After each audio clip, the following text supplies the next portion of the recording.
গলায় দড়ি দেওয়া ছাড়া আর কোনো রাস্তা নাই। আমার 5 লাখ টাকা লোন নেওয়া, সব মহিলারা এসছে আমার বাড়িতে। কলকাতার একটি নামী চামড়ার ফ্যাক্টরির সামনে আজ সকালে ভিড় জমেছে, কিন্তু তারা কাজের জন্য নয়, তারা এসেছে চাকরি হারানোর শোকে কান্নাকাটি করতে। কিন্তু কয়েক মাইল দূরে মালদার একটি প্রত্যন্ত গ্রামে একজন নিরীহ কৃষক তার ঘরের আঙিনায় গলায় ফাঁস দিতে যাচ্ছেন। তার পাশে দাঁড়িয়ে আছে সেই সুন্দর ও সুস্থ গরুটি, যাকে তিনি নিজের সন্তানের মতো লালন পালন করেছিলেন। একটি প্রশাসনিক ফতোয়া যা নেওয়া হয়েছিল মূলত একটি নির্দিষ্ট সম্প্রদায়কে কোণঠাসা করতে, সেটি কিভাবে এখন সংখ্যাগুরু সম্প্রদায়ের হাজার হাজার পরিবারকে রাস্তায় ঠেলে দিচ্ছে। আজকের গল্পটি কোনো সাধারণ ধর্মীয় বিতর্কের গল্প নয়, এটি এমন এক অর্থনৈতিক বিপর্যয়ের কাহিনী যেখানে দেখবেন কিভাবে ভোটের রাজনীতির একটি এজেন্ডা পুরো একটি রাজ্যের অর্থনীতির রীতিমতো বদলে দিচ্ছে। পশ্চিমবঙ্গের গ্রামগুলোর দিকে তাকালে এখন যে ছবি চোখে পড়ে তা ভয়ঙ্কর। কোরবানির দিন যত এগিয়ে আসছে গ্রামগুলো ততই হয়ে উঠছে থমথমে। এই যে নীরবতা, এর পেছনে একটা বড় ধরনের ষড়যন্ত্র বা নীতি নির্ধারণ কাজ করছে। নতুন করে ক্ষমতায় আসা প্রশাসন এবার এমন একটি নির্দেশনা জারি করেছে যেখানে সুস্থ সবল এবং ফিটনেস থাকা কোরবানি গরু দেওয়া যাবে না। প্রথম দিকে হয়তো নীতি নির্ধারকরা মনে করেছিলেন এই একটি সিদ্ধান্তের মাধ্যমে তারা সংখ্যালঘুদের ধর্মীয় অনুশীলনে বড় ধরনের বাধা তৈরি করতে পারবেন এবং কট্টরপন্থী ভোটারদের একটি বড় অংশ খুশি করতে পারবেন। কিন্তু রাজনীতির নির্মম পরিহাস কি হলো? মুসলিমদের ক্ষতি করার জন্য যে ফন্দি আটা হয়েছিল তার সবচেয়ে বড় শিকার হয়ে উঠেছেন এমন অনেক হিন্দু পরিবার যাদের জীবন এখন ধ্বংসের মুখে। কিন্তু আসল সত্যটা কি এখানেই শেষ? একদমই না। এর পেছনের অর্থনীতিটা বোঝার জন্য আপনাকে গ্রাম বাংলার একজন সাধারণ কৃষকের জীবনে উকি দিতে হবে। একজন প্রান্তিক হিন্দু কৃষকের কাছে গরু বা মহিষ কখনো শুধু একটি পশু নয়, বছরের পর বছর ধরে তারা সংসারের সব সঞ্চয় তিলে তিলে গড়ে তোলে এই গরুটিকে। এটি তার কাছে এক ধরনের নিরাপদ সঞ্চয়পত্র বা ফিক্সড ডিপোজিটের মতো। কোরবানির সময় এই গরুগুলো বিক্রি করে যে মোটা অঙ্কের টাকা তারা হাতে আসে তা দিয়ে সে মেয়ের বিয়ে দেয়, ভাঙা ঘরের চাল ঠিক করে বা মহাজনের চড়া সুদের ঋণ শোধ করে। কিন্তু নতুন এই নিয়মের কারণে কৃষকরা যে সুস্থ গরুগুলো পালন করেছেন সেগুলো এখন বিক্রি করতে পারছেন না। মুসলিমদের ধর্মীয় বিধান অনুযায়ী কোরবানির পশু অবশ্যই সুস্থ ও সুন্দর হতে হবে, এটি নবীর সুন্নত।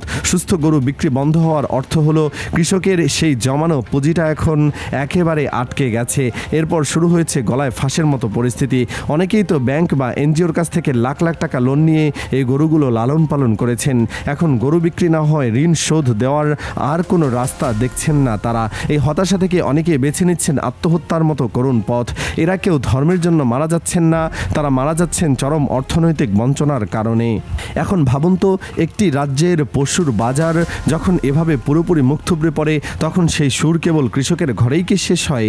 এর চেয়েও ভয়ঙ্কর প্রস্তাবগুলো এখন ধীরে ধীরে মাথা তুলছে। প্রথমেই যে জিনিসটার কথায় আসি তা হলো ডেইরি বা দুগ্ধ শিল্প। একটি গাভী যখন দুধ দেওয়া বন্ধ করে দেয় তখন কৃষকরা সাধারণত সেটিকে কসাইখানায় বিক্রি করে দেন এবং সেই টাকা দিয়ে নতুন একটি দুধ দেওয়া গাভী কেনেন। এটি একটি চক্র, কিন্তু গরু কেনাবেচা বন্ধ হয়ে গেলে সেই চক্রটি ভেঙে চুরমার হয়ে যাবে। একজন গরিব কৃষকের পক্ষে কি সম্ভব প্রতিদিন শত শত টাকা খরচ করে একটি অক্ষম গরুকে বছরের পর বছর পোষা? একদমই না। বাধ্য হয়ে তারা সেই গরুগুলোকে রাস্তায় ছেড়ে দেবে। লাখ লাখ গরু রাস্তায় ঘুরে বেড়ালে কি হবে আপনার তা ভেবে দেখেছেন? এরা কৃষকের সোনার ফসল নষ্ট করবে, পথচারীদের ওপর আক্রমণ করবে আর রাস্তায় দুর্ঘটনার কারণ হবে। অনেক গরু রাস্তায় অনাহারে মারা যাবে, যার ফলে ছড়িয়ে পড়বে মারাত্মক দুর্গন্ধ আর মোরগ ব্যাধি। এই অবস্থা সামলাতে গিয়ে রাজ্য সরকারের হাজার হাজার কোটি টাকার খরচ করতে হবে, যা সরাসরি স্বাস্থ্য ও শিক্ষার মতো গুরুত্বপূর্ণ খাত থেকে কেড়ে নেওয়া হবে। এর পাশাপাশি দুধ, ঘি বা মাখনের মতো দৈনন্দিন পণ্যের যোগান কমে গেলে বাজারে তাদের দাম রকেটের গতিতে চড়ে যাবে, যা সাধারণ মধ্যবিত্তের জন্য এক আতঙ্ক হয়ে দাঁড়াবে। এরপর আসি আরেকটা চমকপ্রদ তথ্যে। হিন্দুত্ববাদের আড়ালে গরুর মাংস নিয়ে যে হইচই করা হয় তার আড়ালে একটি চমকপ্রদ সত্য লুকিয়ে আছে। গরু ও মহিষের মাংস রপ্তানি করে ভারত পৃথিবীর দ্বিতীয় বৃহত্তম অবস্থানে রয়েছে। পশ্চিমবঙ্গে যদি গরু লালন পালন কমে যায় তাহলে স্বাভাবিকভাবেই মহিষের মাংসের ওপর চাপ পড়বে, কিন্তু চাহিদার তুলনায় যোগান কম হলে ভারত আর আগের মতো বৈদেশিক মুদ্রা অর্জন করতে পারবে না। এর ফলে দেশের অর্থনীতিতে বড় ধরনের একটি ধস নামতে বাধ্য। আর যেটা নিয়ে সবচেয়ে বেশি আতঙ্ক ছড়িয়ে পড়েছে সেটা হলো চামড়া শিল্প। কলকাতা ও তার আশপাশের এলাকায় হাজার হাজার মানুষের রোজগার এই চামড়া শিল্পের ওপর নির্ভর করে। দামি দামি ব্যাগ, জুতো বা স্যান্ডেল তৈরির কাঁচামাল হিসেবে গরুর চামড়ার কোনো বিকল্প নেই। গরু কেনাবেচা বন্ধ হয়ে গেলে এই ফ্যাক্টরিগুলো একের পর এক বন্ধ হয়ে যাবে। বর্তমানে পশ্চিমবঙ্গে প্রায় 36 লক্ষ তরুণ বেকার হয়ে ঘুরে বেড়াচ্ছে। চামড়া শিল্প ধ্বংস হলে আরও কয়েক লক্ষ মানুষ নতুন করে বেকার হয়ে যাবে। এত বিপুল সংখ্যক মানুষের চাকরি যাওয়া কোনো রাজ্য সরকারের পক্ষে সামলানো অসম্ভব হয়ে দাঁড়াবে। এর পেছনে আরেকটি অদৃশ্য বিপদও লুকিয়ে আছে। ভারতের কোটি কোটি গরিব মানুষের প্রোটিনের চাহিদার একটি বড় অংশ মেটে গরুর মাংস থেকে। এই উৎস বন্ধ হয়ে গেলে মানুষ ছাগল আর মুরগির দিকে ঝুঁকবে। চাহিদা বাড়লে খাসি বা মুরগির দাম এমনভাবে আকাশ ছোঁয়া হবে যে মধ্যবিত্ত পরিবারগুলো সপ্তাহে একবার মাংস রান্না করার সাধ্য হারিয়ে ফেলবে।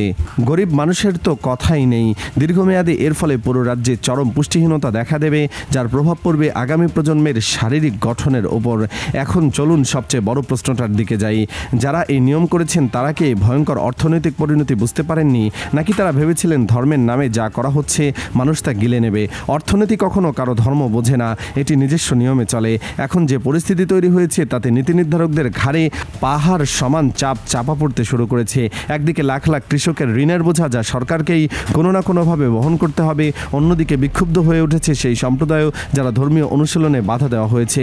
রাস্তায় ঘুরে বেড়ানো অসংখ্য গরু লালন পালন এবং পরিষ্কার করতে গিয়ে রাজ্যের কোষাগারে চরম ফাঁকা হয়ে যাবে। এ অবস্থায় কি করতে পারে প্রশাসন?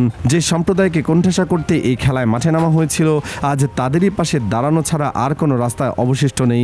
তাদের কাছে এখন ক্ষমা চেয়ে কোরবানির ওপর থেকে নিষেধাজ্ঞা তুলে নিয়ে গরু বিক্রির পুরনো পথটা খুলে দিতে হবে। যদি তা না করা হয় তবে অর্থনৈতিক ধসের সাথে ক্ষমতার সিংহাসনটাও হয়তো হুকরো হয়ে যাবে।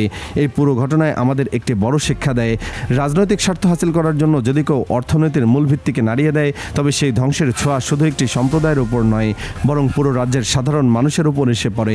ধর্মের রাজনীতি করতে গিয়ে যখন একজন মায়ের হাতে তার সন্তানের খাবারের অভাব দেখা দেয় তখন সেই রাজনীতির কোনো মূল্যই থাকে না। আপনার কাছে কি মনে হয় এই ধরনের সিদ্ধান্ত নেওয়ার পিছনের আসল উদ্দেশ্যটা কি?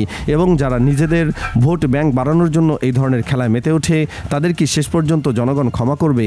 নিচে কমেন্ট সেকশনে আপনার মতামত জানান, কারণ এই ধরনের ঘটনা নিজেদের চোখে দেখলে যে নীরবতা পালন করি সেটাই আসলে সবচেয়ে বড় শক্তি।